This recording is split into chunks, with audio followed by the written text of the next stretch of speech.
President Donald Trump hosted Swedish Prime Minister Stefan Löfven at the White House on Tuesday, where the two world leaders held a small listening session. Then, President Trump and Prime Minister Löfven participated in a formal press briefing during which time journalists were given the opportunity to ask both men questions. It was during this press conference that a Swedish journalist traveling with the Prime Minister tried to corner Trump and was subsequently answered with a metaphorical kick in the groin. During Tuesday's press conference with Swedish Prime Minister Stefan Löfven, President Trump discussed the tariffs he is imposing on steel imports in order to help elevate America to the powerhouse status we once enjoyed. Then, a Swedish reporter made the mistake of cornering the president on the topic of immigration, asking Trump what he thought of the situation in her country.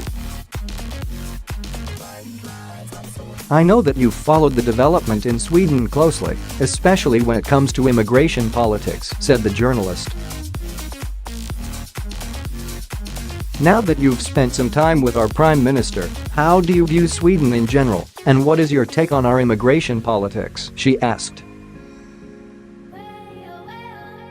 Trump did not mince words in his reply, shocking many of the people in the room who were not prepared for his brutally honest answer. "Certainly you have a problem with the immigration," said the president, making no bones about the fact that Sweden made a massive mistake by allowing throngs of Muslim migrants to infiltrate their society when those migrants had absolutely no intention of assimilating to Western ways of life and no way to support themselves or contribute something meaningful to the community. "I was one of the first ones to say it," Trump added, referring to Sweden's immigration troubles. "I took a little heat, but that is okay because I proved to be right. But you do have a problem," concluded the president. "There's really no way to sugarcoat the fact that Sweden has been dealing with the dire consequences of unbridled immigration for several years now.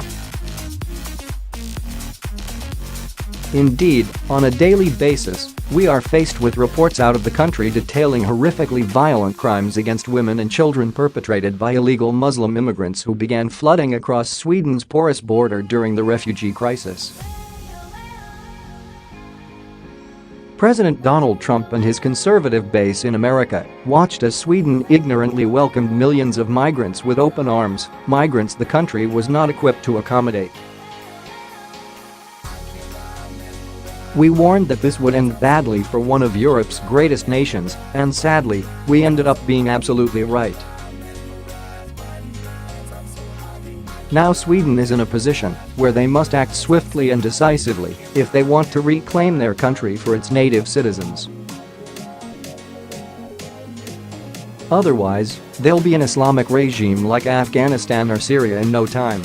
The choice seems clear, although, admittedly, it will not be easy to right the ship at this point. It will take strong leadership and a rejection of the bleeding heart liberal policies which got the country into this predicament in the first place." Leaders from around the world appear to be taking Trump's lead when it comes to immigration, proving that the president is already well on his way to restoring America's reputation as the leading authority the world over. He has accomplished this after just 1 year in office.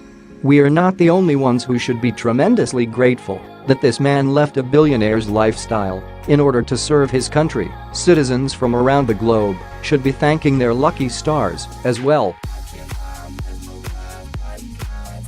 If Sweden continues to take President Trump's lead on immigration, cracking down on unvetted and unrestricted migration, they will begin to see the positive outcome in no time.